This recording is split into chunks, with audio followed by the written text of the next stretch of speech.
Sometimes the things we inherit from our fathers carry more weight than we ever imagined. Ray Mercer learned this truth, standing beside a twisted pile of metal in a forgotten Nebraska field, the wreckage of his late father's private jet that had been rotting there for 23 years. Everyone in town knew Frank Mercer's story. The decorated pilot had crashed while supposedly running drugs, destroying both his aircraft and his reputation. Now Frank was dead, and Ray had inherited nothing but shame and scrap metal. Recently laid off and facing eviction, Ray saw only one choice: strip the jet for parts. Maybe he could scrape together enough money to keep his daughter Emma in college. But when his crowbar pried away the first rusted panel, Ray discovered something that made his hands shake. Etched into the hidden metal were military symbols his father had taught him as a boy, codes that didn't belong on any commercial aircraft. What deadly secret had Frank Mercer died protecting? Before we jump back in, tell us where you're tuning in from, and if this story touches you, make sure you're subscribed, because tomorrow I've saved something extra special for you. Ray Mercer had always believed that a man's legacy was measured by the family he left behind, not the mistakes that buried him. Standing in the early morning mist that clung to the Nebraska prairie, he wondered if his father Frank had ever considered what kind of inheritance he was really leaving.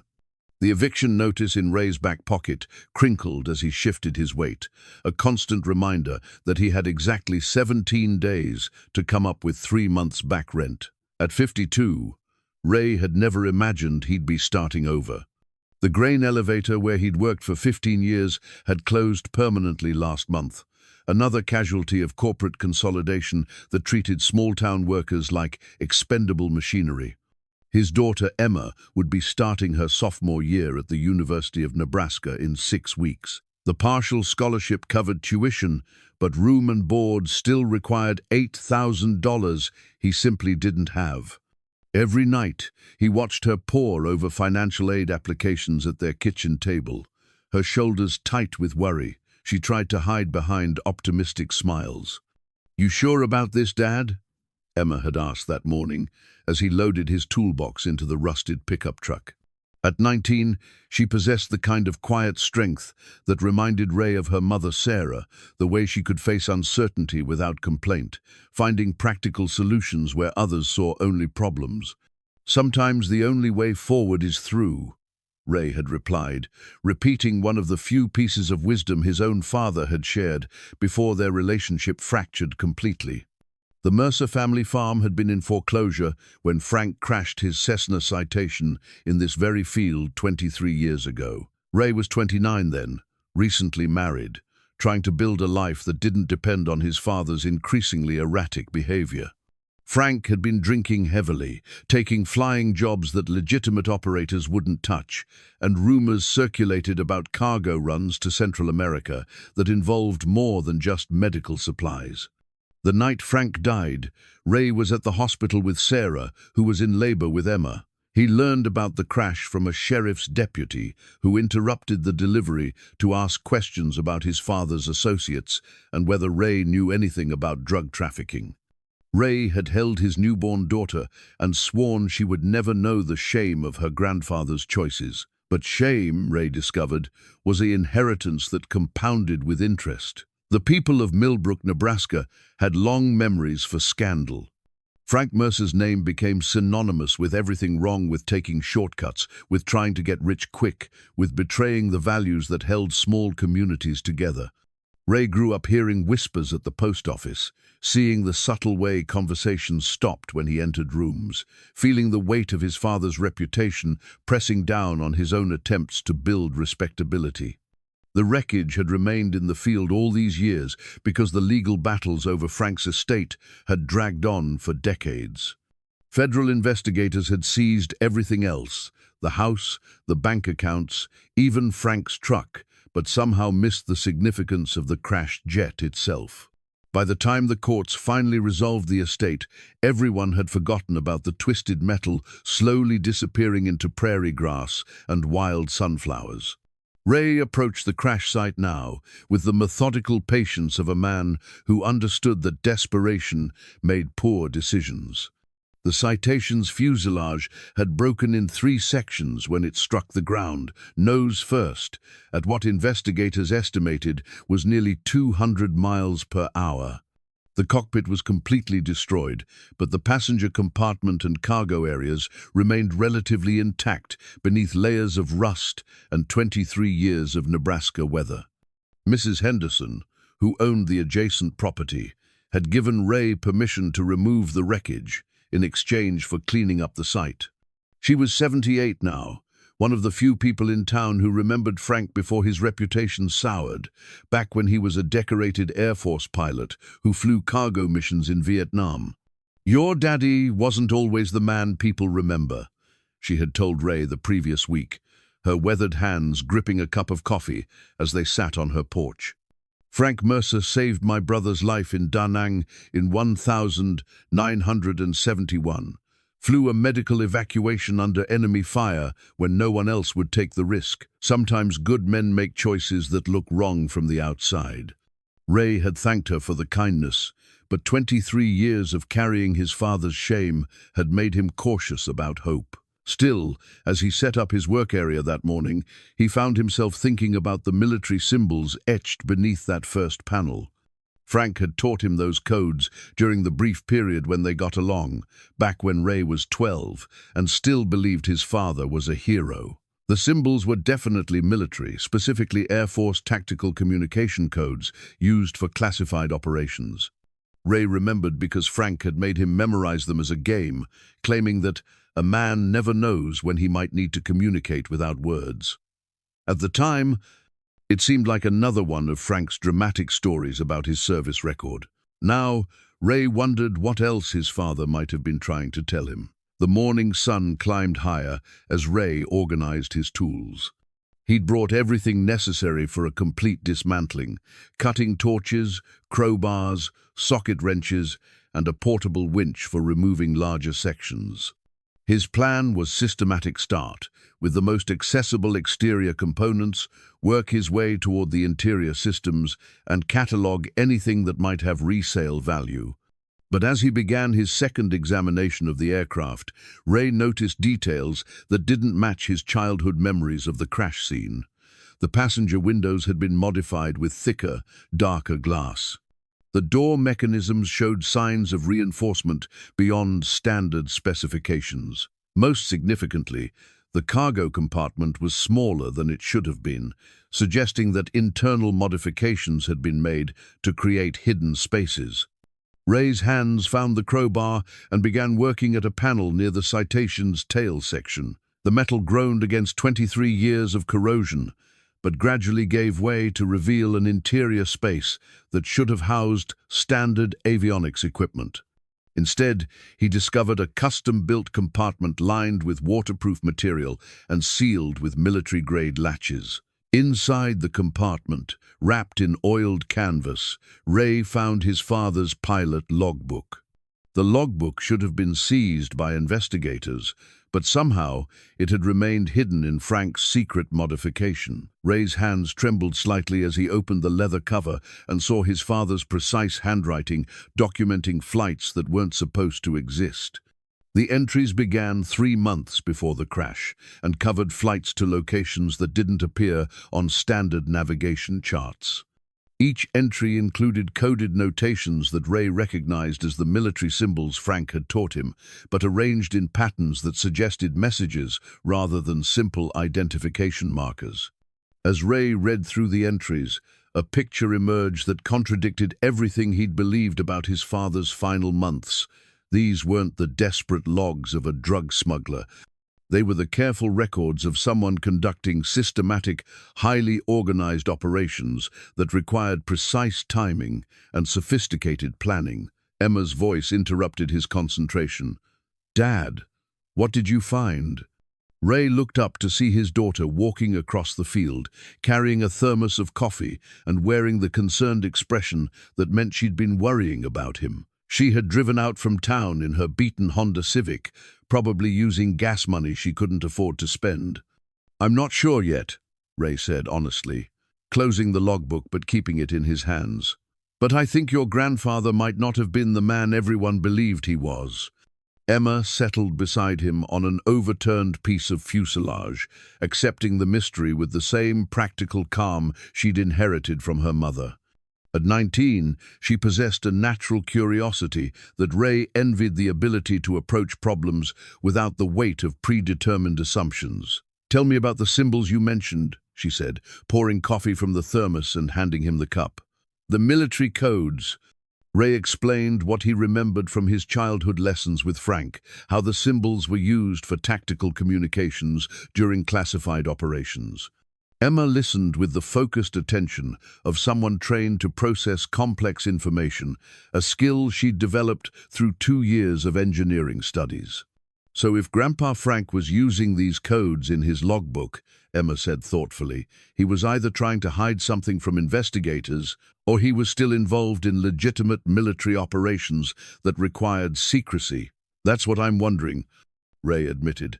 "But if he was working legitimate jobs, why did the federal investigation conclude he was smuggling drugs? And why has our family carried this shame for 23 years? Emma reached for the logbook, and Ray handed it over without hesitation. She had earned the right to know her grandfather's story, whatever that story might be. As she flipped through the pages, her engineering training showed in the systematic way she approached the coded entries. "Dad," she said after several minutes of study, "these aren't random notations. There's a pattern here, a mathematical progression that suggests these codes are referencing specific locations or operations. If we could decode the pattern, we might be able to figure out what Grandpa Frank was really doing in those final months." Ray felt something shift inside his chest, not quite hope, but the possibility of hope. For 23 years, he had accepted his father's guilt as established fact. The idea that Frank might have been innocent of the charges that destroyed his reputation seemed almost too significant to consider. But as he looked at his daughter's face, bright with intellectual curiosity and determination, Ray realized that discovering the truth about Frank Mercer had become more than just a way to salvage some money from scrap metal. It had become a chance to reclaim their family's honor and give Emma a grandfather she could be proud of. The morning was growing warm, and there was still a vast amount of work ahead. But for the first time in months, Ray felt like he was moving towards something meaningful rather than just running from financial disaster. "All right," he said, standing and brushing the rust from his hands. "Let's see what else your grandfather left for us to find."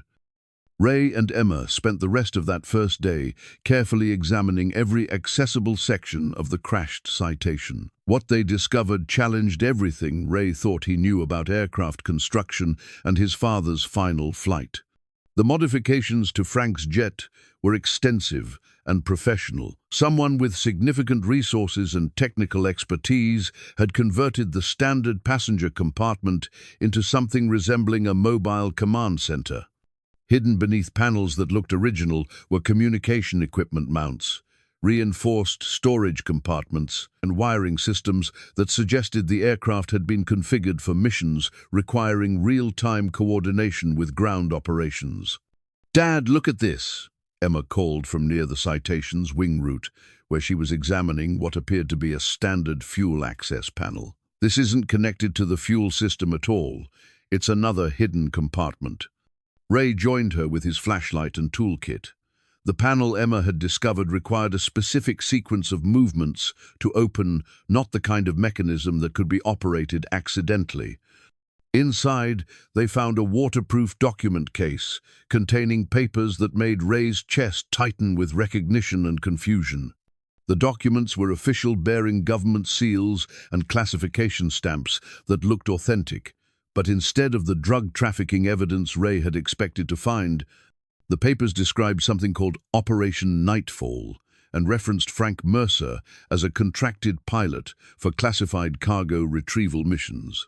Emma read over his shoulder as Ray examined the documents with growing amazement. According to the papers, Frank had been working under contract with a government agency, The specific department was blacked out to recover sensitive materials from locations throughout Central and South America during the final months of his life. "Retrieval missions," Emma said quietly. "Not smuggling operations. Grandpa Frank was bringing things back to the United States, not taking them out." Ray found himself staring at his father's signature on authorization forms dated just weeks before the crash. The handwriting was steady and confident, not the desperate scrawl of a man involved in criminal enterprises.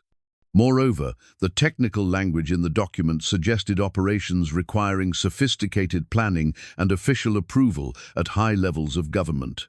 But if Frank had been working legitimate missions, why had the federal investigation concluded he was trafficking drugs? And why had these documents remained hidden in the wreckage for 23 years? Ray pulled out the pilot logbook again and began comparing the coded entries with the dates and locations mentioned in the official papers. The correlation was exact. Every coded symbol in Frank's logbook corresponded to a specific aspect of Operation Nightfall. "Emma," Ray said slowly, "I think your grandfather was trying to leave us a message. These codes aren't just random notations. They're a record of legitimate government missions that someone wanted to keep secret." Emma had been studying the documents with the systematic approach she used for engineering problems. "Dad, there's something else. Look at the classification stamps on these papers. They're not standard government markings. Someone has added additional symbols that look like the military codes from Grandpa Frank's logbook." Ray examined the stamps more carefully and felt his pulse quicken. Emma was right. The additional symbols were definitely the tactical communication codes Frank had taught him as a child. But they were arranged in a pattern that suggested a specific message rather than standard classification markings. Working together, Ray and Emma began decoding the symbols using the system Frank had taught Ray decades earlier. The process was slow and required careful cross-referencing with the logbook entries, but gradually a message emerged that changed everything Ray believed about his father's death. The decoded message was brief but devastating. Primary mission compromised, assets secured, secondary extraction required, trust no one in standard channels. Ray read the message 3 times before its implications fully registered. Frank hadn't crashed while fleeing authorities. He had crashed while trying to complete a mission that someone else had sabotaged. The assets mentioned in the message suggested that Frank had successfully retrieved whatever Operation Nightfall was designed to recover, but that someone within the government operation itself was working against him. "Dad," Emma said, her voice tight with concern, "if Grandpa Frank was working for the government and someone sabotaged his mission, that means the people who destroyed his reputation might still be alive. And if we're uncovering evidence of what really happened..." Ray understood his daughter's concern immediately. If Frank's crash had been orchestrated to prevent him from completing his mission, then the discovery of these documents might put Ray and Emma in danger from the same people who had destroyed Frank. But as Ray held the papers that proved his father's innocence, he felt a determination that surprised him with its intensity. For 23 years, he had carried the weight of Frank Mercer's supposed crimes. His marriage had suffered under the strain of that inherited shame. His relationship with Emma had been complicated by his reluctance to discuss her grandfather's history. His entire adult life had been shaped by the assumption that his father was guilty of betraying everything Ray valued about integrity and service. The possibility that Frank had actually died as a hero, that he had given his life trying to complete a mission for his country, was more than Ray could simply walk away from, regardless of the potential dangers. "We need to find out what assets Frank was supposed to retrieve," Ray said finally. "And we need to understand why someone wanted to stop him badly enough to orchestrate a cover-up that lasted 23 years. Emma nodded, but Ray could see the worry in her eyes. At 19, she was old enough to understand that pursuing the truth about Frank's mission might involve risks that could affect both their lives. But she was also old enough to recognize that some truths were worth pursuing, regardless of the cost. They spent the remainder of the afternoon conducting a more systematic search of the wreckage. The process revealed additional modifications that reinforced their growing understanding of the citation's true purpose. Hidden throughout the aircraft were sophisticated communication systems, navigation equipment designed for precision operations, and storage compartments sized for transporting materials that required special handling.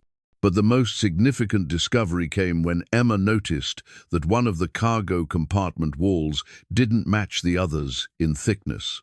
Careful examination revealed another hidden panel containing a hand-drawn schematic that appeared to show the internal layout of the modified aircraft. The schematic was drawn in Frank's handwriting and included detailed notations about the location of each hidden compartment. But more importantly, it included coordinates and symbols that weren't found anywhere else in the documents they had discovered. Ray studied the schematic with growing excitement. The coordinates appeared to reference a location somewhere in Nebraska, and the symbols suggested that Frank had hidden something important before his final flight. According to the notations, whatever Frank had retrieved during Operation Nightfall wasn't on the aircraft when it crashed. "Emma," Ray said, his voice barely above a whisper, "I think your grandfather completed his mission after all. He hid the assets somewhere safe before the crash, and this schematic is the key to finding them." As the sun began to set over the Nebraska prairie, Ray and Emma packed the documents and schematic carefully back into their waterproof containers. The discovery of Frank's hidden compartment blueprint had transformed their understanding of the situation completely. What had started as a desperate attempt to raise money by selling scrap metal had become something far more significant, a chance to uncover the truth about a government operation that someone had worked very hard to keep secret. More personally, it offered Ray the possibility of reclaiming his father's honor and giving Emma a family history she could be proud of. But as they loaded their tools into Ray's pickup truck, both father and daughter understood that their investigation had crossed a line from which there might be no safe return. If Frank Mercer had died protecting government secrets, then Ray and Emma were now in possession of information that others might kill to keep buried. The drive back to town was quiet, each of them absorbed in the implications of what they had discovered. Ray's financial problems hadn't disappeared, but they no longer seemed like the most pressing concern in his life. The eviction notice in his pocket felt insignificant compared to the responsibility of completing his father's unfinished mission. As they reached the outskirts of Millbrook, Emma broke the silence. "Dad, tomorrow we need to figure out what these coordinates mean, and we need to decide whether we're going to pursue this alone or find someone who can help us understand what we're really dealing with." Ray nodded, knowing his daughter was right, but uncertain about whom they could trust with information that had already cost his father his life. The hidden compartment blueprint represented both opportunity and danger, a map to secrets that might restore their family's honor, but also evidence that could make them targets for people who had kept those secrets buried for 23 years. The next morning brought the kind of clarity that comes with good coffee and the determination to pursue truth, regardless of consequences. Ray and Emma spread Frank's documents across their kitchen table, treating the investigation with the seriousness it deserved. Emma had spent the previous evening researching Operation Nightfall online, using her university library access to search declassified government databases. What she found was frustratingly limited brief references to Cold War asset recovery operations, but nothing that provided specific details about Frank's mission. "Most of the relevant documents are still classified," Emma explained as she showed Ray her research notes. "But I found something interesting. Operation Nightfall was part of a larger program designed to recover financial assets that were being moved illegally during the final years of the Soviet Union." "Gotha." Ray studied his daughter's notes while sipping coffee from the mug Emma had given him for his 50th birthday, "World's greatest dad," in faded blue letters. The irony wasn't lost on him that he was learning about his own father's heroism from his daughter's research. "Financial assets," Ray repeated thoughtfully. "That could mean anything from stolen artwork to currency to precious metals." "Or bearer bonds," Emma said, pointing to a specific section of her notes. I found several references to Soviet-era bearer bonds that disappeared during the collapse of the USSR.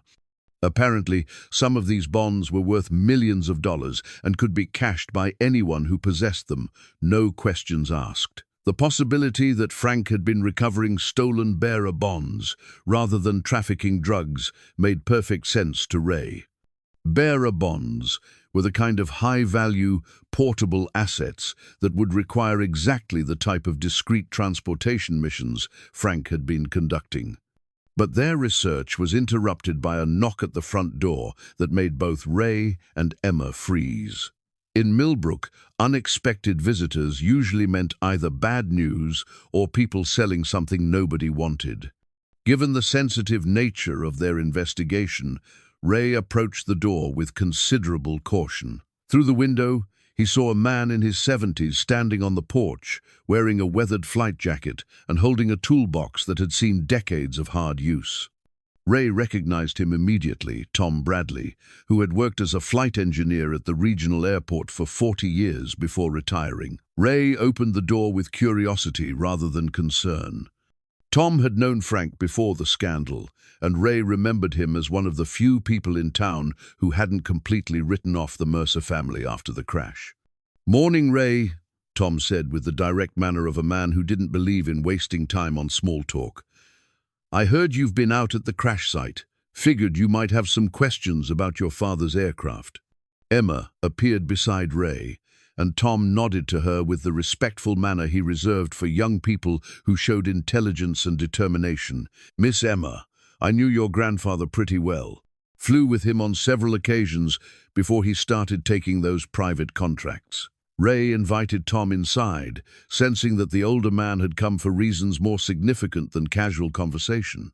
Tom accepted coffee and settled at the kitchen table with the comfortable ease of someone who had shared many similar conversations over the years. "Tom," Ray said carefully, "what do you know about Frank's final missions, the ones he was flying just before the crash?" Tom studied Ray's face for a long moment before answering, "I know your father wasn't the criminal everyone believed he was. Frank Mercer was a lot of things: stubborn, secretive, sometimes too proud for his own good, but he wasn't a drug smuggler." The certainty in Tom's voice encouraged Ray to take a calculated risk. He retrieved Frank's pilot logbook from the kitchen counter and showed Tom the coded entries they had discovered. Tom examined the logbook with the careful attention of someone who understood aircraft operations and the importance of accurate record-keeping. His expression shifted from curiosity to recognition to something that looked like relief. "I helped Frank plan these modifications," Tom said finally, gesturing toward the logbook. "The hidden compartments, the communication systems, the navigation equipment, all of it was designed for missions that required absolute secrecy and precision." Emma leaned forward with interest. "You knew about Operation Nightfall?" Tom's eyebrows rose slightly. "So you figured that much out?" "Yes, I knew about Frank's government contracts. I also knew that someone was working very hard to make sure those missions failed." Ray felt his chest tighten with anticipation. Finally, they were talking to someone who might be able to provide answers rather than just additional questions. "Tell us what you know," Ray said simply. Tom pulled a folded paper from his jacket pocket, an encrypted radio transcript that looked similar to the documents Ray and Emma had found in the wreckage. The paper was yellowed with age and showed signs of having been carefully preserved for decades. "This is a communication I intercepted 3 days before your father's crash," Tom explained. "Frank was supposed to be in contact with his handlers every 12 hours during active missions. But someone was monitoring those communications and feeding information to parties who wanted Frank's mission to fail." Emma studied the transcript with her engineering student's attention to detail. "This is written in the same code as Grandpa Frank's logbook entries. Frank taught me enough of the code to understand basic communications," Tom said.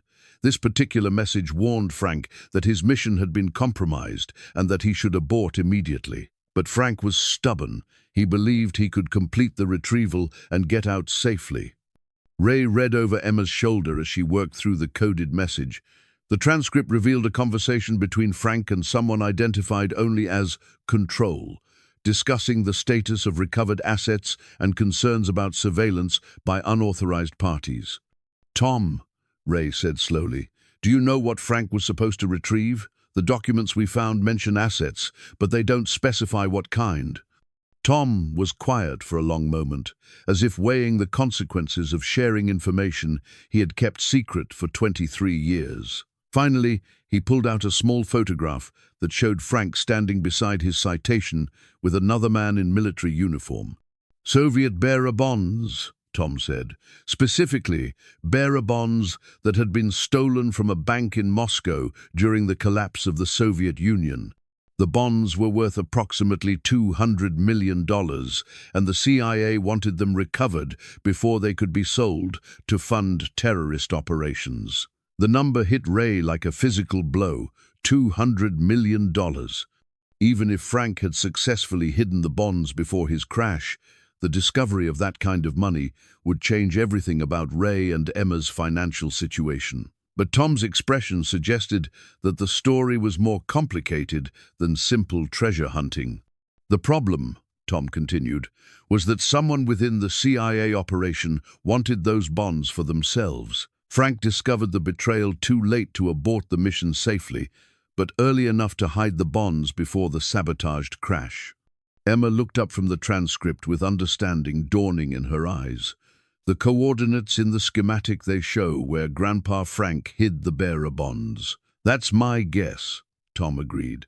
"Frank was too smart to crash with that kind of evidence on board.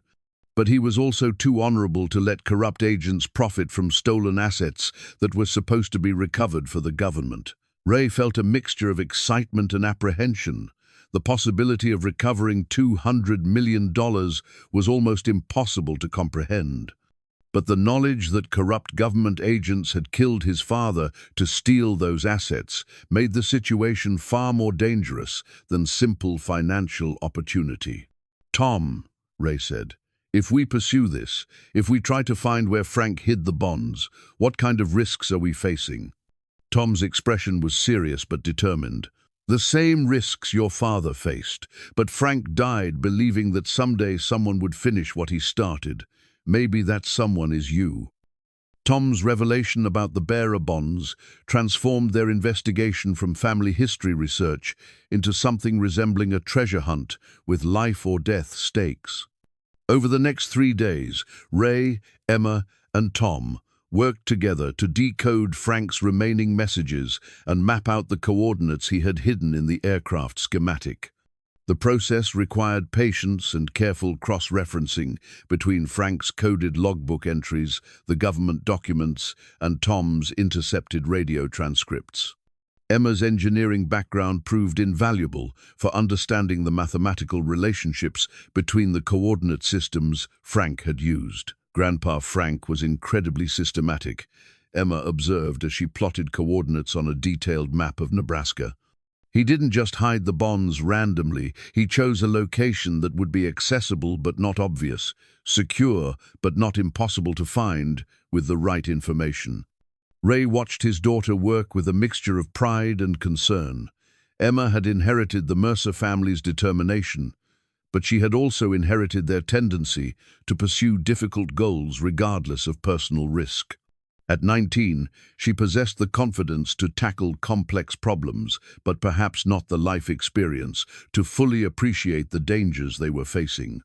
Tom had been researching the history of Operation Nightfall, using contacts he still maintained from his years in the aviation industry. What he discovered added urgency to their investigation. "I spoke with a friend who worked government contracts during the 1990s, Tom reported during one of their kitchen table planning sessions. According to him, the CIA agents involved in Frank's operation were never prosecuted for their role in the sabotage. In fact, several of them received promotions and continued working sensitive assignments for years after Frank's death. The knowledge that Frank's killers had not only escaped justice but prospered in their careers made Ray's determination burn hotter. For 23 years, corrupt agents had benefited from Frank's death, while the Mercer family carried the shame of his supposed crimes. But their planning was interrupted when Emma made a discovery that changed everything about their timeline and their safety. "Dad, Tom, look at this," Emma said urgently, pointing to a section of Frank's schematic they hadn't previously noticed. Hidden in what appeared to be technical drawings of the aircraft's fuel system were additional symbols that corresponded to recent dates rather than the 1990s time frame of Operation Nightfall. Ray studied the symbols with growing alarm. Using the decoding system Frank had taught him, the message was clear. Surveillance confirmed, assets compromised, immediate action required. "Emma," Ray said slowly, "when did you say you did that online research about Operation Nightfall?" 3 days ago, using the university library database. Why? Tom understood the implications immediately. If Frank's symbols are referencing recent surveillance, that means someone has been monitoring research into Operation Nightfall. Emma's database searches might have triggered attention from people who want this information to stay buried. The possibility that their investigation had been detected by the same corrupt agents who had killed Frank sent a chill through the room. Ray looked at his daughter and realized that his pursuit of family honor might have put her in genuine danger. But before they could fully process the implications, Ray noticed something that made his stomach clench with fear. Through the kitchen window, he could see a dark sedan parked across the street, a vehicle that hadn't been there when Tom arrived that morning.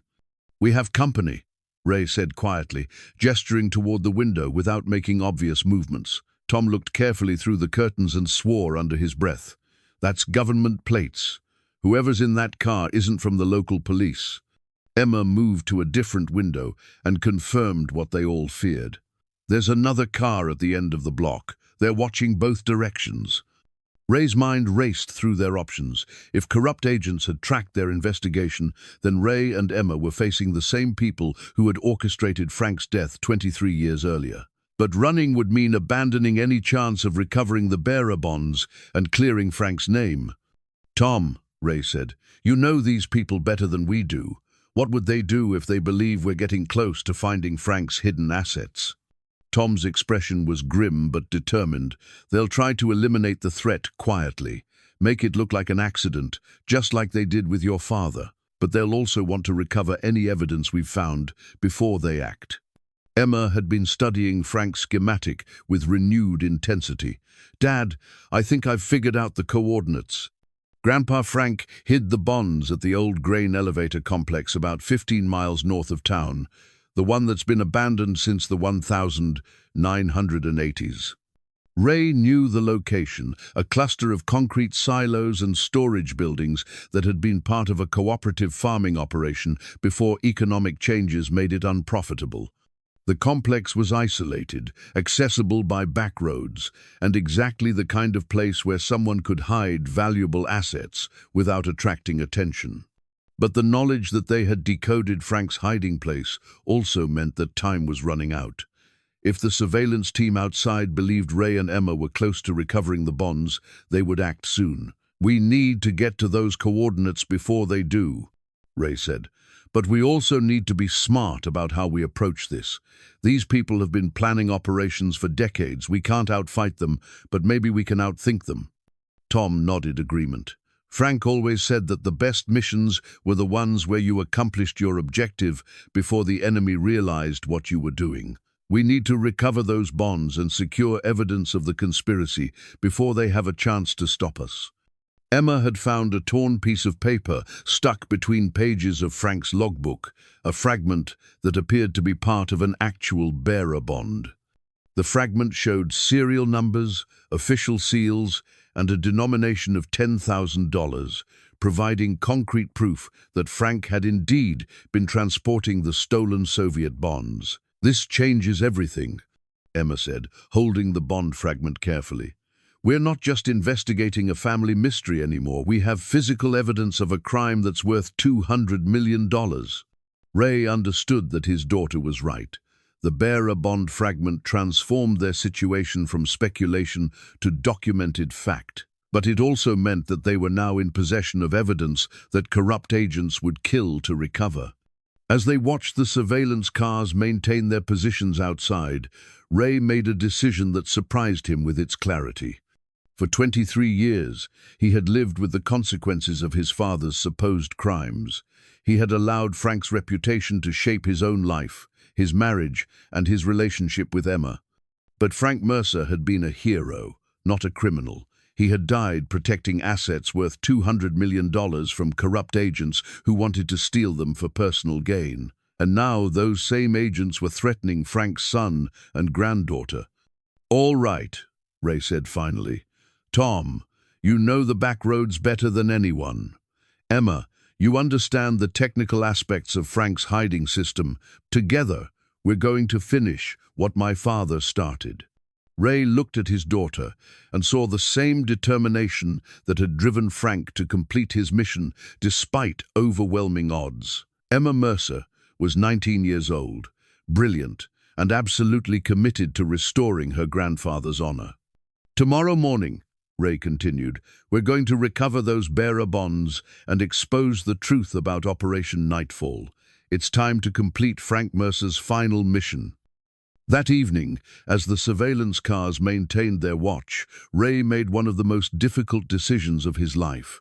He retrieved a manila envelope from his bedroom closet, an envelope he had kept sealed for 23 years, containing the last letter Frank had written to him before the crash.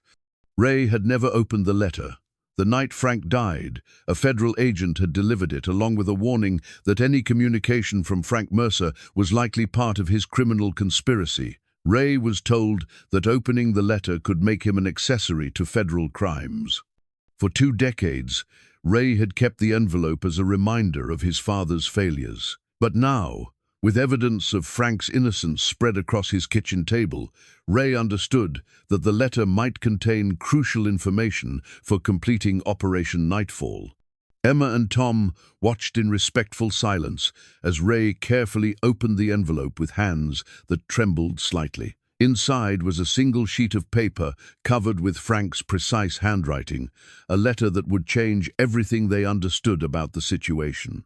"My son," the letter began, "if you are reading this, then something has gone wrong with my final mission, and the truth about Operation Nightfall has remained buried longer than I hoped. I need you to know that everything I did in these last months was to protect our family and serve our country, even though my actions might appear otherwise to those who don't understand the full situation." Ray's voice caught slightly as he read aloud, but he continued with the determination that had carried him through 23 years of carrying Frank's shame. "The assets I recovered are hidden in a location that will be familiar to you, the place where I taught you to understand that a man's true worth isn't measured by what others think of him, but by what he's willing to sacrifice for principles that matter. The coordinates are encoded in the system I taught you, but the final key requires something only you would know." Emma leaned forward with interest. "What place would be familiar to you, Dad? Somewhere that had special meaning for you and Grandpa Frank?" Ray thought carefully about his childhood memories with Frank. Most of their relationship had been strained, but there were a few moments of genuine connection times when Frank had shared wisdom that stayed with Ray throughout his adult life. "The old grain elevator," Ray said slowly. "Frank took me there when I was 12, right after my mother died. It was one of the few times he talked about what it meant to be a man, about taking responsibility for protecting the people you love, even when it costs you everything." Tom nodded with understanding. Frank was a complicated man, but he understood duty. If he chose that location for hiding the bonds, it wasn't just about security. It was about leaving you a message about what matters most. Ray continued reading Frank's letter, and what he discovered made the stakes of their situation dramatically clear. The corruption within Operation Nightfall runs deeper than anyone suspected. The agents who sabotaged my mission aren't just stealing money, they're funding operations that threaten national security.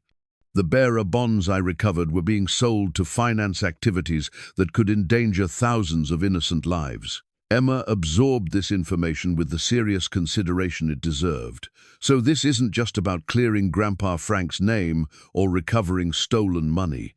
The corrupt agents are using these assets to fund genuinely dangerous operations. That's exactly right, Ray said, feeling the weight of responsibility settling on his shoulders. Frank died trying to prevent these bonds from being used to fund terrorism or other threats to national security. Tom had been studying the tactical implications of their situation. If Frank was right about the scope of the corruption, then the people watching us aren't just after the money they're protecting, a network of illegal operations that depend on those assets remaining hidden. Ray read the final section of Frank's letter with growing determination. Son, I know our relationship has been difficult, and I know my choices have caused pain for our family. But if something happens to me, I need you to understand that everything I did was motivated by love for you and for the principles that make our country worth defending. The final coordinates are encoded using your mother's birthday, combined with the military system I taught you. Trust Tom Bradley if you need help. He's one of the few people who knows the complete truth about my missions. Ray looked up at Tom with new understanding. You've known about this letter all along. Tom nodded solemnly. Frank gave me a copy the night before his final flight. He knew the mission was compromised, but he also knew that walking away would mean abandoning $200 million to people who would use it for devastating purposes. Emma had been working through the mathematical implications of Frank's encoding system. Dad, if the final coordinates use Mom's birthday as part of the code, then you're the only person who can complete the decryption. Grandpa Frank made sure that only his family could finish his mission. The realization that Frank had designed Operation Nightfall's conclusion around family loyalty rather than government protocols spoke to Ray's understanding of his father's true priorities. Despite all their conflicts, Frank had trusted his son to complete the most important mission of his life. But Frank's letter also contained a warning that made Ray's blood run cold. Be careful who you trust. The corruption reaches levels of government that I never imagined possible. Some of the people investigating my activities are genuine patriots trying to serve their country. But others are part of the network that wants these assets for their own purposes. The only way to ensure the bonds reach legitimate authorities is to recover them yourself and present the evidence in a way that forces official action. Tom confirmed Frank's warning with information he had gathered from his aviation industry contacts. According to my sources, there are still agents within the CIA who were part of the original Operation Nightfall conspiracy. If we try to work through official channels, they'll know about our investigation before we can present evidence. Ray understood that they were facing a situation that required careful planning and absolute secrecy. The corrupt agents watching his house represented just one part of a network that had operated successfully for decades. But as Ray looked at Emma's determined face and Tom's loyal commitment to completing Frank's mission, he felt a confidence that surprised him. For the first time in his adult life, Ray Mercer was fighting for something larger than his own survival. He was fighting to honor his father's sacrifice and protect his daughter's future. All right, Ray said, folding Frank's letter carefully and placing it with the other documents. Tomorrow we're going to that grain elevator, and we're going to recover those bonds. But we're also going to do this right. We're going to gather enough evidence to expose the entire conspiracy and make sure these corrupt agents face justice for what they did to Frank. Emma reached across the table and squeezed her father's hand. Grandpa Frank would be proud of you, Dad. You're going to finish what he started. Ray looked at his daughter and realized that completing Operation Nightfall had become about more than money or vindication. It had become about proving that the Mercer family's honor was worth defending, regardless of the cost. The next morning brought rain and the kind of gray sky that seemed designed for clandestine operations. Ray, Emma, and Tom spent the early hours finalizing their plan to reach the grain elevator complex without being detected by the surveillance teams. Tom's knowledge of the area's back roads proved invaluable. He had mapped out a route that used farm paths and maintenance roads to approach the elevator complex from the north, avoiding the main highway where they might be easily followed. But as they prepared to leave, Emma made a discovery that added new urgency to their mission. Using her university library access, she had found additional information about the Soviet bearer bonds that Frank had been recovering. "Dad, Tom, look at this," Emma said, pointing to documents she had printed from declassified CIA reports. The bonds Frank was retrieving weren't just valuable, they were being used to finance operations by former Soviet intelligence agents who were selling state secrets to the highest bidders. Ray studied the reports with growing understanding of why Frank's mission had been so critical. The stolen bearer bonds represented more than just money. They were the financial backbone of a network that threatened national security long after the Cold War had officially ended. According to these reports, Emma continued, the bonds were originally stolen from a Moscow bank during the collapse of the Soviet Union. But instead of being recovered by Russian authorities, they ended up in the hands of former KGB agents who were selling classified information to terrorist organizations. Tom examined the documents with the careful attention of someone who understood the implications of intelligence operations. So Frank wasn't just recovering stolen money, he was cutting off funding for a spy network that was actively working against American interests. The knowledge that Frank had died protecting national security, rather than pursuing personal gain, made Ray's determination to complete the mission burn even hotter. But it also explained why the corrupt agents had been willing to kill Frank, and why they were now threatening Ray and Emma. "If the bonds are still hidden where Frank left them," Ray said, "then that spy network has been operating without their primary funding source for 23 years. They'll do anything to recover those assets." Emma had been studying the Soviet military map Frank had hidden in the aircraft, the artifact that would guide them to the bond's location. The map showed topographical details of the grain elevator complex that weren't available on standard navigation charts. "Grandpa Frank marked specific locations within the complex," Emma observed, tracing the symbols with her finger. "He didn't just hide the bonds randomly. He chose a location that would be secure from weather and discovery, but accessible to someone who understood his system." Ray examined the map coordinates using the decoding method Frank had taught him, incorporating his mother's birthday as the final key. The process was complex, but gradually revealed a specific location within the largest grain silo, a maintenance area that would have been accessible to someone with Frank's technical knowledge. "Tom," Ray said, "you've worked with grain elevator systems. How would someone hide something valuable in a silo without it being discovered during routine operations?" Tom studied Frank's markings on the Soviet map. Frank was smart about industrial systems. If he chose the right location within the silo structure, he could have created a hiding place that would remain secure for decades without interfering with the elevator's operations. But their planning was interrupted by a development that changed the timeline dramatically. Emma, monitoring the surveillance cars from an upstairs window, noticed that the teams had been reinforced during the night. "Dad, there are now 4 cars positioned around our house," Emma reported, "and I can see at least 6 agents. They're not just watching anymore, they're preparing for some kind of action." Ray understood immediately that their window of opportunity was closing. The corrupt agents had apparently decided that Ray and Emma were getting too close to recovering Frank's hidden assets. "We need to move now," Ray said. "If we wait any longer, they'll either arrest us on fabricated charges or eliminate us as a threat to their operation."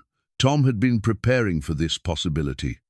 From his truck, he retrieved equipment that suggested he had been planning a covert operation rather than a simple treasure hunt: night vision equipment, portable communication radios, and tools designed for accessing industrial facilities without leaving evidence. "I've been thinking about this for 23 years, Tom explained as he distributed the equipment.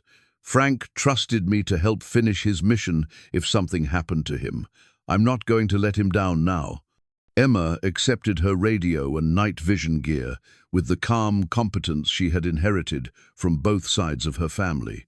At 19, she was young enough to adapt quickly to dangerous situations, but mature enough to understand the seriousness of what they were attempting. Ray felt a mixture of pride and terror as he watched his daughter prepare for an operation that could result in their deaths. But he also understood that Emma had earned the right to be part of completing Frank's mission. She had contributed essential research and code-breaking skills that made their success possible. "The plan is simple," Ray said, reviewing their strategy one final time. "Tom will create a distraction that draws the surveillance teams away from the house.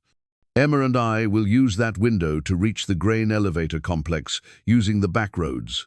Once we recover the bonds and gather evidence, we'll contact legitimate federal authorities who can expose the conspiracy." Tom nodded agreement, but his expression suggested concerns about the plan's complexity. "The challenge will be identifying which federal authorities can be trusted." Frank's letter warned that the corruption reaches high levels of government. Emma had been thinking about this problem with her engineering student's approach to solving complex systems. What if we don't try to identify trustworthy agents? What if we recover the bonds and evidence, then make everything public simultaneously? Post the information online, contact multiple news organizations, and force the government to respond to public pressure. Ray considered his daughter's suggestion and realized it had significant advantages. By making Frank's story public, rather than working through official channels, they could prevent corrupt agents from suppressing the evidence. "That's brilliant," Ray said. "If we can document everything, the bonds, Frank's mission records, evidence of the conspiracy, and release it all at once, then the corrupt agents won't be able to cover it up." Tom understood the tactical benefits of Emma's approach. Frank always said that the best way to complete a compromised mission was to change the rules of engagement. Making everything public changes the rules completely. But as they finalized their preparations, Ray made a discovery that added one more layer of complexity to their situation. Hidden in the final pages of Frank's logbook were coordinates that didn't match the grain elevator location coordinates that appeared to reference a second hiding place. "Emma, Tom, look at this," Ray said, showing them the additional coordinates. Frank didn't just hide the bonds in one location. He created multiple hiding places, probably as insurance against exactly the kind of corruption they discovered. Emma examined the new coordinates using Frank's decoding system. These coordinates point to a location about 50 miles south of here, somewhere near the Kansas border. Tom studied the coordinates with growing understanding. Frank was covering all possibilities. If the primary hiding place was compromised, he wanted to ensure that at least some evidence would survive to expose the conspiracy. Ray realized that Frank's precautions demonstrated just how deeply he had understood the dangers he was facing. Frank Mercer had been a step ahead of his enemies, even in death. "All right," Ray said, making a decision that surprised him with its clarity. "We'll recover the bonds from the grain elevator first. But if something goes wrong, if we're captured or killed, Emma will use the second coordinates to complete the mission." Emma started to protest, but Ray cut her off with gentle firmness. "Frank died protecting these assets from people who would use them to harm innocent people. If completing his mission requires risks, then we accept those risks. But we also make sure the mission gets completed regardless of what happens to us." As they prepared to leave through Tom's carefully planned route, Ray took one last look around the kitchen, where he had learned the truth about his father's heroism. The documents spread across the table represented 23 years of hidden history and the possibility of redemption for the Mercer family name. "Frank," Ray said quietly, speaking to his father for the first time in decades, "we're going to finish what you started, and we're going to make sure everyone knows you died as a hero." Tom started his truck and began the distraction that would draw the surveillance teams away from Ray's house. Emma gathered the essential documents and evidence into a waterproof case that could survive whatever dangers they might face. and Ray Mercer prepared to complete the most important mission of his life, a mission that would either restore his family's honor or cost them everything in the attempt. Tom's distraction worked perfectly, as his truck backfired dramatically while braking down 2 blocks from Ray's house. The surveillance teams moved to investigate. Creating the window, Ray and Emma needed to escape through the back roads toward the grain elevator complex. But as they approached their destination using the route Tom had mapped, Emma noticed something that made her stomach clench with fear. "Dad, there's someone already at the grain elevator. I can see lights moving around inside the main silo." Ray pulled their truck into a grove of trees about half a mile from the complex and studied the situation through binoculars. Emma was right. Someone was conducting a systematic search of the facility, using powerful flashlights and what appeared to be professional detection equipment. "We're too late," Ray said, feeling 23 years of hope collapsing. "The corrupt agents figured out Frank's hiding place before we could reach it." But as they watched the search operation, Emma noticed something that didn't fit her assumptions about who was inside the complex. "Dad, look at how they're moving. They're being too careful, too respectful of the facility. If corrupt agents were searching for hidden assets, they would be more destructive, more focused on speed than preserving the site." Ray examined the search pattern more carefully and realized Emma was right. The people inside the grain elevator were conducting a methodical, professional operation that suggested law enforcement or intelligence work rather than criminal treasure hunting. Their speculation was interrupted by a voice that came from directly behind them, a woman's voice that carried the authority of someone accustomed to dangerous situations. "Mr. Mercer, Ms. Mercer, please keep your hands visible and turn around slowly. I'm Agent Sarah Chen, and I've been waiting 23 years to have this conversation." Ray and Emma complied carefully, turning to face a woman in her 50s who wore civilian clothes but carried herself with the bearing of a federal agent. She held her identification badge, where they could see it clearly, CIA credentials that looked authentic. "Agent Chen," Ray said carefully, "what do you know about my father's mission?" Sarah Chen's expression combined professional determination with something that looked like genuine regret. "I know that Frank Mercer was the most dedicated agent I ever worked with, and I know that I failed to protect him from the corruption that cost him his life." Emma stepped slightly closer to her father, but her voice remained steady. "You were Grandpa Frank's handler during Operation Nightfall?" "I was," Sarah confirmed. "And I've spent the last 23 years trying to identify and stop the corrupt agents who sabotaged Frank's mission. What you've discovered in the past week, the documents, the coordinates, the evidence of the conspiracy, it's given me the final pieces I needed to complete my investigation." Ray felt a mixture of relief and suspicion. Agent Chen's appearance explained who was searching the grain elevator, but it also raised questions about why she had waited until now to reveal herself.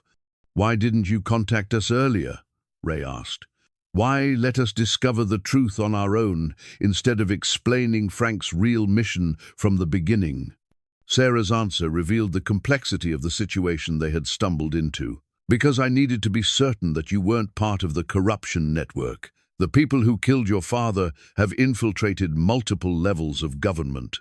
I couldn't risk exposing my investigation until I was sure you were genuinely trying to complete Frank's mission rather than recover the assets for personal gain." Emma understood the logic immediately. "You've been testing us, watching to see whether we would try to profit from the bonds or whether we would try to expose the truth about Grandpa Frank's death."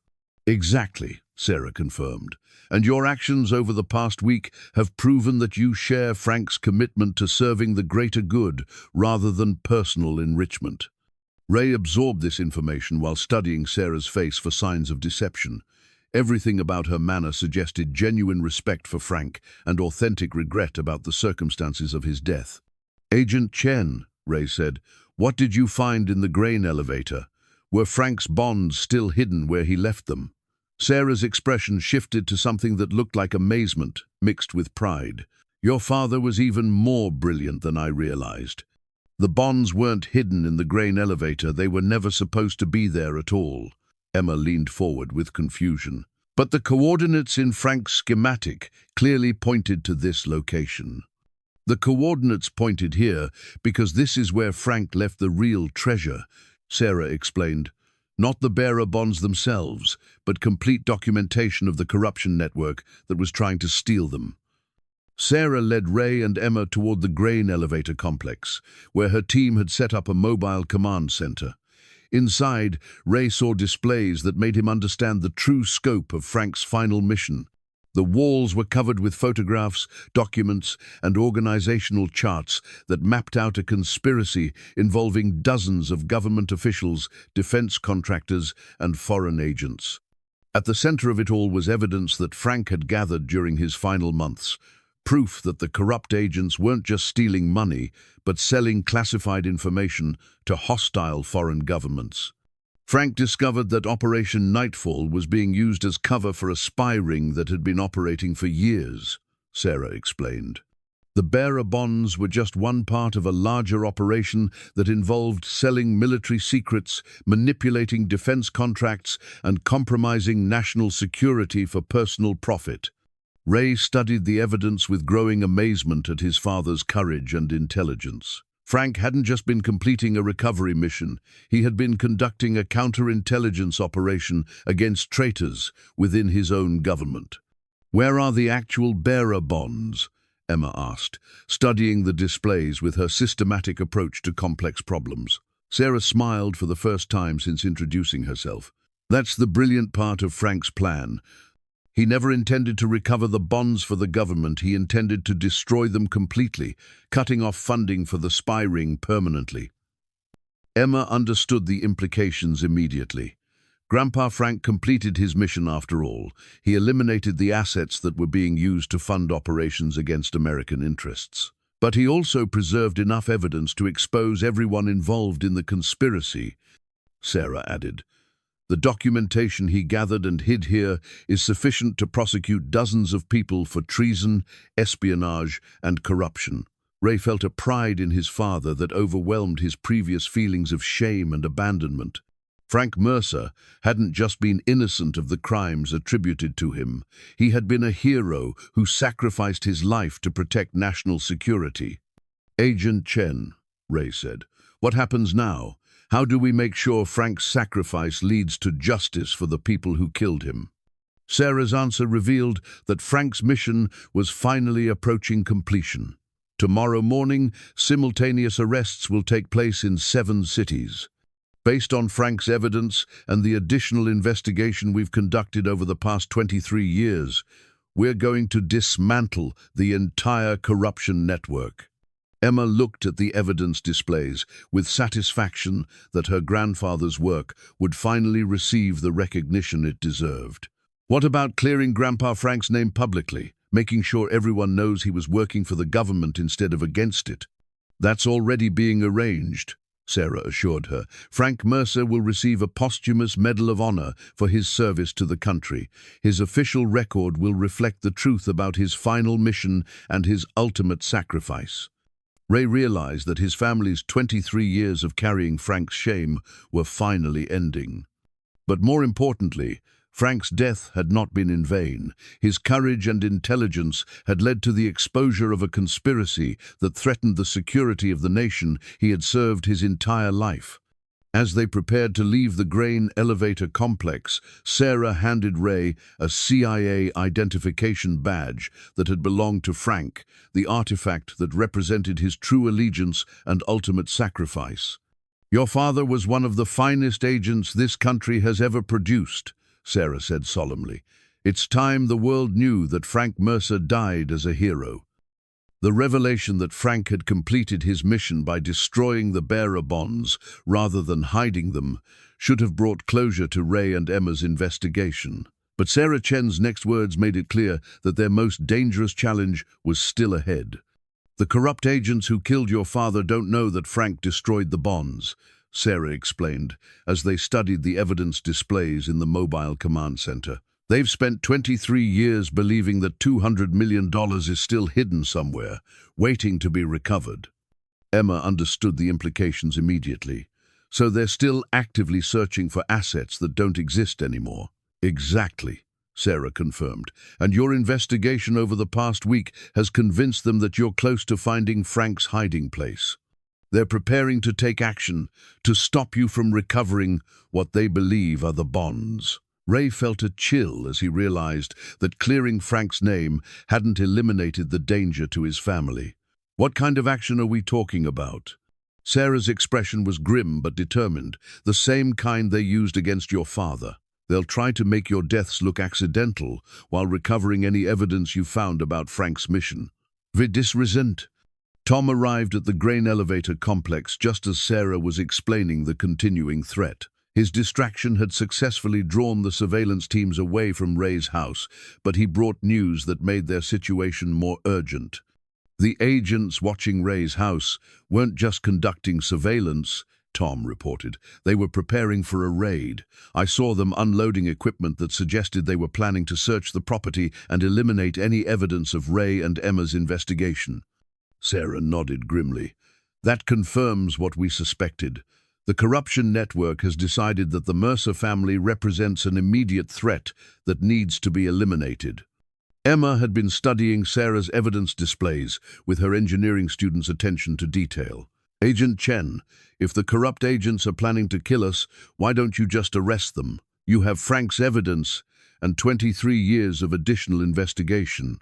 Sarah's answer revealed the complexity of conducting operations against corruption that had infiltrated multiple levels of government. Because we need to catch them in the act of attempting to recover the bonds. Frank's evidence proves they were stealing money, but we need to demonstrate their continuing criminal conspiracy to make charges that will stand up in court.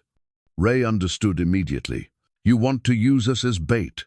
Let them think we're leading them to Frank's hidden assets, then catch them when they try to steal what they believe are the bonds. It's the only way to ensure they're prosecuted for the full extent of their crimes. Sarah confirmed, but I won't ask you to take that risk without understanding exactly what it involves. Tom had been examining Sarah's organizational charts, and what he found made him swear under his breath. Some of these names, I recognize them from aviation industry contacts. These people have been operating this conspiracy for decades, using their government positions to profit from operations that should have been serving national security. Sarah confirmed Tom's observation with information that made the scope of the conspiracy clear. The corruption network has been responsible for compromising dozens of classified operations over the past 25 years. They've sold military secrets, manipulated defense contracts, and enabled foreign intelligence services to penetrate American security systems. Emma studied the evidence with growing amazement at her grandfather's courage. Grandpa Frank wasn't just completing a recovery mission, he was trying to stop a network of traitors who were selling out their own country. And he succeeded, Sarah said with genuine admiration. By destroying the bearer bonds, Frank cut off their primary funding source. By documenting their operations, he provided evidence that will finally bring them to justice. But Ray understood that justice for Frank's killers would require completing one final operation, an operation that would put Ray and Emma directly in the path of people who had already demonstrated their willingness to kill to protect their secrets. What exactly are you asking us to do? Ray said, looking directly at Sarah. Sarah's plan was both simple and terrifyingly dangerous. Tomorrow, you'll return to the crash site and conduct a very public search for Frank's hidden assets.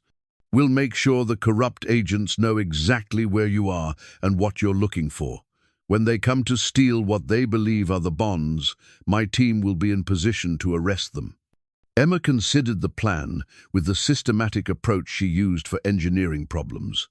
What happens if something goes wrong? What if they decide to kill us before you can arrest them? That's why I need you to understand the risks, Sarah said honestly. These people have been operating successfully for decades. They're smart, well-trained, and absolutely committed to protecting their conspiracy. If you agree to help us, you'll be putting your lives in genuine danger. Tom had been studying the tactical aspects of Sarah's plan. What kind of support will Ray and Emma have? How do we ensure they're protected during the operation? Sarah showed them detailed surveillance maps of the crash site area. My team will be positioned at strategic locations around the site. We'll have communication with Ray and Emma throughout the operation, and we'll be prepared to intervene immediately if the situation becomes dangerous. Ray looked at his daughter and saw the same determination that had driven her to pursue Frank's investigation despite the risks. At 19, Emma possessed the courage to face danger for principles that mattered, the same courage that had led Frank to sacrifice his life for national security. "Emma," Ray said, "this is your choice. We've already learned the truth about your grandfather. We don't have to risk our lives to help arrest the people who killed him." Emma's response reflected the strength she had inherited from both sides of her family. "Dad, Grandpa Frank died trying to stop these people from selling out our country. If we walk away now, his sacrifice won't lead to the justice he deserves." Tom nodded agreement with Emma's decision. "Frank trusted me to help complete his mission. I'm not going to abandon that responsibility when we're this close to success." Ray felt the weight of leadership settling on his shoulders, the responsibility of making decisions that could determine whether his family survived or died in the next 24 hours. But he also felt the certainty that came from finally understanding his father's true character. Frank Mercer had been a hero who gave his life protecting national security. His son would honor that sacrifice by ensuring the conspiracy that killed him was finally exposed and punished. "All right," Ray said, making the decision that would determine his family's fate. "We'll help you catch Frank's killers, but we do this together. Emma, Tom, and I stay together throughout the operation." Sarah agreed to Ray's conditions, and they spent the rest of the evening planning the details of the operation that would either complete Frank's mission or cost them their lives in the attempt. As they prepared for what might be their final night together, Ray found himself thinking about the medal. Sarah had shown him Frank's Distinguished Service Cross, which had been hidden with the evidence as a symbol of his sacrifice and courage. Tomorrow, Ray would discover whether he possessed the same courage that had made his father a hero. But tonight, for the first time in 23 years, Ray Mercer was proud to be Frank Mercer's son.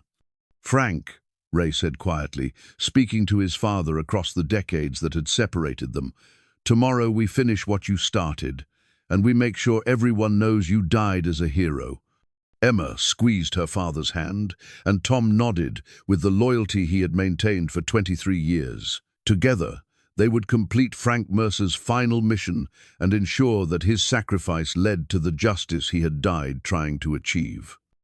Dawn brought clear skies and the kind of crisp morning air that made the Nebraska prairie look like it stretched to the edge of the world. Ray, Emma, and Tom approached the crash site with the careful coordination of a team that had spent hours planning every detail of their operation. Sarah Chen's surveillance team was invisible, positioned at locations around the crash site that provided complete coverage without revealing their presence to the corrupt agents who were certainly watching. Ray wore a concealed communication device that would allow Sarah to monitor the situation and coordinate her team's response. But as they began their staged search of Frank's crashed citation, Ray felt the weight of 23 years settling on his shoulders. This was the place where his father had died, where Frank Mercer's reputation had been destroyed, and where Ray's own life had been shaped by shame and misunderstanding. "Dad," Emma said quietly as they approached the wreckage, "are you ready for this?" Ray looked at his daughter and felt a clarity that surprised him. "I've been ready for this my entire life. I just didn't understand what I was preparing for." Tom began setting up equipment that would make their search look authentic, while actually serving as communication arrays for Sarah's team. His decades of experience with aircraft systems showed in the professional way he approached the staged operation. "Remember," Tom said, "we're looking for hidden compartments that might contain bearer bonds worth $200 million. We need to make it obvious to anyone watching that we believe Frank hid valuable assets in this wreckage." Emma played her role perfectly, using engineering tools to examine sections of the aircraft that might conceivably contain hidden storage areas. Her systematic approach to the search would convince any observers that the Mercer family was conducting a serious treasure hunt. But as they worked, Ray noticed movement in the tree line that surrounded the crash site, subtle shifts that suggested people moving into position. Sarah's team was invisible, but the corrupt agents who wanted to steal Frank's assets were apparently preparing to make their move. "Emma, Tom," Ray said quietly into his concealed microphone, "I think our audience is arriving." Sarah's voice came through Ray's earpiece with professional calm. "We have visual confirmation of 4 individuals approaching your location from different directions. Stay focused on your search activities, but be prepared to follow our instructions immediately when the situation develops." Emma continued her examination of the aircraft's cargo compartment, but Ray could see the tension in her shoulders. At 19, she was brave enough to face danger, but young enough to feel the adrenaline that came with life-threatening situations. Tom had discovered something that made the staged search suddenly real. Hidden beneath a section of wing structure that they hadn't previously examined was another waterproof container, one that Frank had apparently placed as insurance against exactly the kind of corruption they had discovered. "Ray," Tom said with excitement that wasn't entirely fake, "there's something here. Another one of Frank's hidden compartments." Inside the container, they found the bearer bond cash Sarah had told them. Frank had destroyed $200 million in negotiable bonds that represented the financial backbone of the spy network that had killed Frank. Ray stared at the bonds with amazement and confusion. Sarah said Frank destroyed these assets. But they're here, exactly where the coordinates indicated they would be. Emma examined the bonds with her engineering student's attention to detail. "Dad, these aren't the original bonds. Look at the serial numbers, they're sequential, but they don't match the numbers in Frank's documentation." Tom understood immediately. Frank created duplicates, perfect forgeries that would fool anyone who didn't have access to the original documentation. He hid the real bonds somewhere else and destroyed them, but left these as bait for the corrupt agents. Ray realized that his father had been even more brilliant than any of them had understood. Frank had anticipated that the corrupt agents would eventually track down his hiding places, so he had prepared a trap that would expose them when they tried to steal what they believed were the genuine assets. But their discovery was interrupted by a voice that came from directly behind them, a man's voice that carried the authority of someone accustomed to dangerous operations. "Mr. Mercer, step away from those bonds and keep your hands visible. You found something that belongs to people who are willing to kill to recover it." Ray, Emma, and Tom turned slowly to face 3 individuals who wore civilian clothes, but carried themselves with the bearing of professional operators. The leader was a man in his 60s who displayed government credentials that looked authentic. "Agent Marcus Webb, CIA," the man announced. "You're interfering with a classified operation that's been ongoing for 25 years. Emma stepped closer to her father, but her voice remained steady. "What classified operation? The one where you killed our grandfather and stole government assets?" Webb's expression revealed nothing, but his companions moved to positions that suggested they were prepared for violence. "Frank Mercer was a traitor who died trying to sell classified information to foreign agents. Those bonds represent evidence that needs to be secured before it compromises ongoing operations." Ray understood that they were facing the corrupt agents who had killed Frank, the people who had spent 23 years believing they could profit from assets that Frank had actually destroyed. "Agent Webb," Ray said, "those bonds are forgeries. The real assets were destroyed decades ago." Webb's reaction made it clear that Frank's trap was working exactly as planned. Webb's reaction to Ray's revelation about the forged bonds was immediate and violent. Instead of the confusion Ray expected from someone learning that valuable assets were worthless, Webb's expression shifted to cold calculation that suggested he had known the truth all along. "Mr. Mercer," Webb said with dangerous calm, "you've discovered more than you realize. Those bonds aren't forgeries. They're evidence of a legitimate government operation that your father tried to sabotage." Emma understood immediately that Webb was attempting to manipulate the situation by reversing the narrative of Frank's mission. "You're lying. We have documentation proving that Grandpa Frank was working for the CIA, not against it." Webb's companion moved closer to Emma with obvious threatening intent. "Documentation can be fabricated. Frank Mercer was a traitor, and you're interfering with the recovery of stolen government assets." But Tom had been listening to the conversation with the careful attention of someone who understood intelligence operations.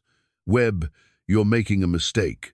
Frank documented everything about your corruption network. Agent Sarah Chen has enough evidence to prosecute you for treason." Webb's reaction revealed that Frank's trap was working even better than planned. Instead of denying knowledge of Sarah Chen, Webb immediately shifted to damage control mode. "Chen was compromised years ago," Webb said quickly. "She's been feeding information to foreign agents and using Frank Mercer's reputation to cover her own criminal activities." Ray realized that Webb was improvising desperately, trying to create a narrative that would justify eliminating Ray, Emma, and Tom while recovering the bonds they believed were genuine. But Webb's desperation was interrupted by Sarah Chen's voice, speaking through concealed speakers that Tom had positioned around the crash site. "Agent Webb, this is Sarah Chen. You're surrounded by federal agents, and your conversation has been recorded as evidence of your conspiracy to murder American citizens." Webb's reaction was immediate and professionally trained. Instead of surrendering, he gestured to his companions, who drew weapons and moved to positions that suggested they were prepared for a firefight rather than arrest. "Chen, you don't understand the situation," Webb called out. "These people are foreign agents attempting to recover classified assets. We're authorized to use deadly force to protect national security." Ray understood that Webb was creating a cover story that would justify killing them while making it appear that he was defending the country rather than protecting his criminal conspiracy. But Emma had been studying the forged bonds with her systematic approach to complex problems, and what she discovered changed everything about their situation. "Dad, Tom, look at these bonds more carefully," Emma said urgently. "They're not just forgeries. They're marked with symbols that match the codes in Grandpa Frank's flight manual." Ray examined the bonds and realized Emma was right. Hidden in what appeared to be standard government printing were additional markings that corresponded to Frank's tactical communication system. Using the decoding method Frank had taught him, Ray quickly translated the symbols and understood his father's final message. "Evidence, location, coordinates follow. Trust Chen. Webb compromised. Mission completion requires sacrifice." Tom understood the implications immediately. Frank knew Webb was corrupt from the beginning. These forged bonds are carrying a message about where Frank hid the real evidence that will expose the entire conspiracy. But their discovery was interrupted by gunfire that made all three of them drop behind the protection of the crashed aircraft's fuselage. Webb and his companions had decided that eliminating witnesses was more important than maintaining their cover as legitimate agents. Sarah Chen's voice came through Ray's earpiece with urgent tactical information. "Stay down and move toward the aircraft's tail section. My team is moving to intercept, but you need to get clear of the immediate firing zone." Ray, Emma, and Tom moved carefully through the wreckage, using Frank's crashed citation as protection while Webb's team attempted to flank their position. The irony wasn't lost on Ray that his father's final aircraft was providing the protection that might allow them to complete Frank's mission. Emma had managed to preserve Frank's flight manual during the firefight, and she continued decoding the symbols on the forged bonds even while under attack. "Dad," Emma called out over the sound of gunfire, "I've got the coordinates." Grandpa Frank hid the real evidence at the courthouse in town, specifically in the basement record storage area, where it would be preserved indefinitely. Ray understood that Frank had chosen the courthouse because it was the one location where evidence would be maintained permanently, protected by legal protocols that even corrupt agents couldn't easily circumvent. But completing Frank's mission would require surviving the immediate threat posed by Webb and his team. Tom had positioned himself to cover Ray and Emma's movement toward better protection, using his knowledge of the crash site terrain to create tactical advantages for their position. "Ray," Tom called out, "Frank's evidence isn't just hidden at the courthouse, it's the key to exposing every corrupt agent who was involved in the conspiracy. If we can get that evidence to Sarah Chen, this whole network goes down." Ray looked at his daughter and understood that they were facing the same choice Frank had faced 23 years earlier: risk everything to protect national security or prioritize personal safety over principles that mattered. "Emma," Ray said, "your grandfather died completing this mission. Are you ready to finish what he started?" Emma's answer reflected the courage she had inherited from both sides of her family. "Let's complete Grandpa Frank's final mission." 6 months later, Ray Mercer stood in the Nebraska State Capitol building, watching his daughter accept a scholarship award that would pay for the remainder of her engineering education. The scholarship was funded by a foundation established in Frank Mercer's honor, a foundation that had been created using reward money from the federal government for exposing the largest espionage conspiracy in modern American history. The firefight at the crash site had ended with Webb and his companions in federal custody, taken alive thanks to Sarah Chen's tactical planning and the courage Ray, Emma, and Tom had shown in completing Frank's mission. The evidence Frank had hidden in the courthouse basement had proven even more comprehensive than anyone had imagined. Documentation that led to the prosecution of 43 individuals for treason, espionage, and conspiracy against the United States. Emma's college acceptance letter had arrived 3 weeks after the arrests, along with notification that her grandfather's service record had been fully restored and that Frank Mercer would receive the Medal of Honor posthumously at a ceremony the following month. But more important to Ray than the public recognition was the knowledge that Emma would grow up understanding her grandfather as a hero rather than a criminal. The shame that had shaped Ray's adult life had been replaced by pride in the Mercer family's commitment to serving principles larger than personal safety. Tom Bradley had been honored alongside Frank, receiving recognition for his decades of loyalty and his crucial role in completing Operation Nightfall. At 73, Tom had finally been able to tell the truth about his friend's sacrifice and his own commitment to preserving Frank's legacy. Sarah Chen had been promoted within the CIA and tasked with establishing new protocols for identifying and preventing the kind of corruption that had made Operation Nightfall necessary. Her 23 years of patient investigation had been vindicated, and Frank's death had ultimately led to systemic changes that would protect future operations from similar betrayals. The crash site itself had been converted into a memorial for classified operations, veterans, men and women who had served their country in missions that couldn't be publicly acknowledged, but whose sacrifices deserved recognition. Frank's name was engraved on a granite monument alongside others who had given their lives protecting national security. Ray had used his portion of the reward money to establish the Frank Mercer Foundation for veterans' families, providing educational scholarships and support services for children whose parents had died in classified operations. The foundation ensured that Frank's legacy would continue helping families who faced the same challenges Ray and Emma had overcome. But the most meaningful change in Ray's life wasn't financial or public. It was the relationship he had built with Emma through their shared investigation of Frank's mission. Working together to uncover the truth about her grandfather had created a bond between father and daughter that Ray treasured more than any recognition or reward. Emma had chosen to study aerospace engineering, inspired by her grandfather's aviation career and motivated by a desire to contribute to national security through technological innovation.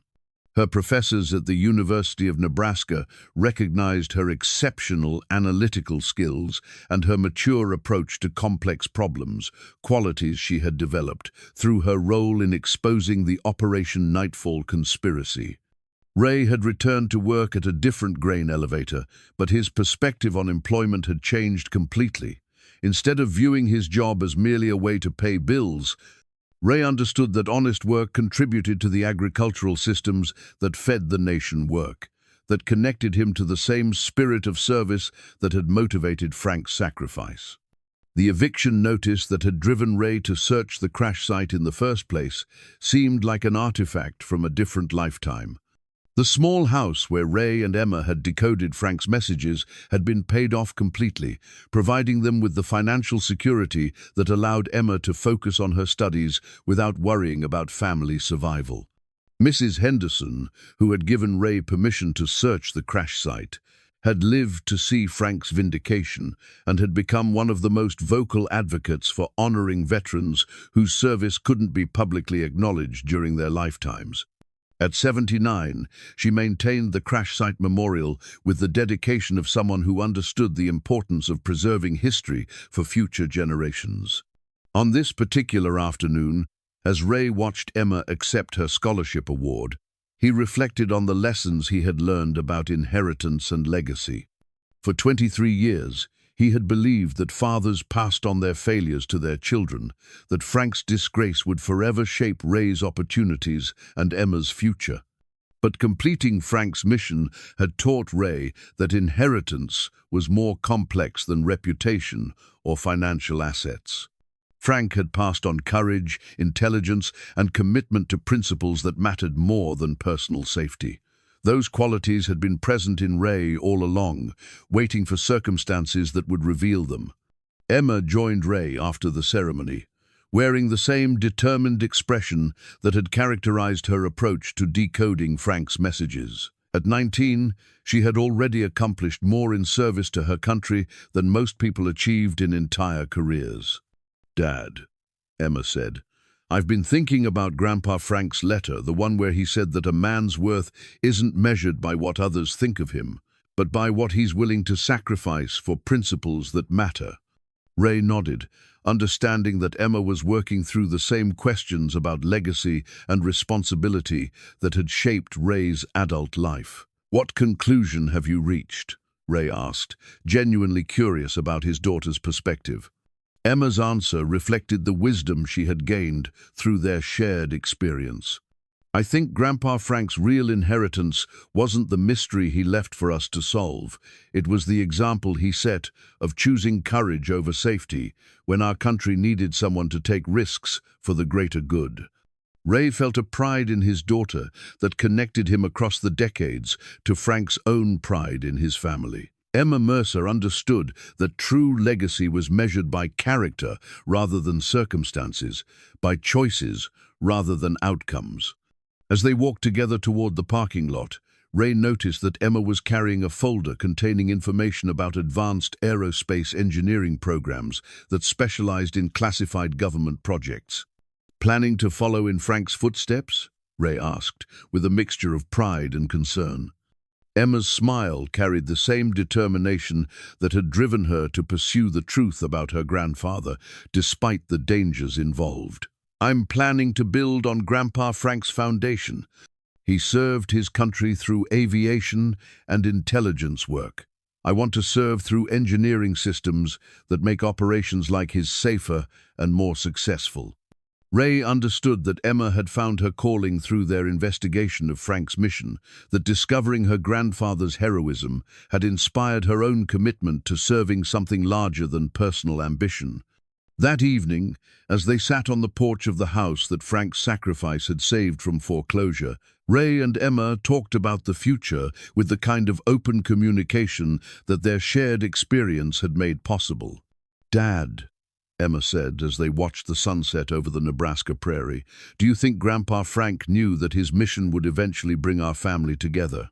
Ray considered the question carefully, thinking about Frank's systematic approach to planning and his deep understanding of family loyalty. "I think Frank understood that the truth has a way of surfacing when people are brave enough to pursue it.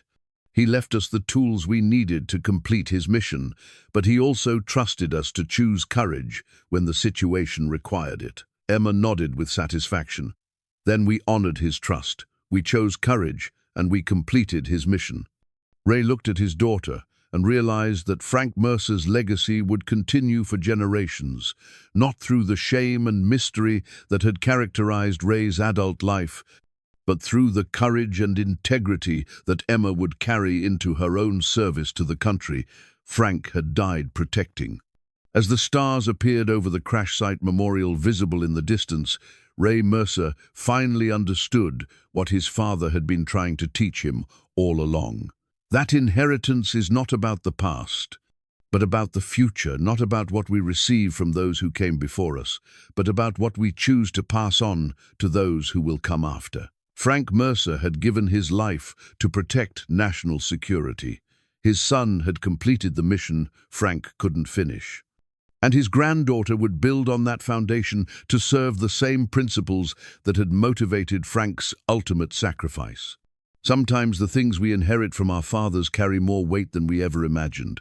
But sometimes, Ray reflected, that weight becomes the strength that allows us to carry forward the values that matter most.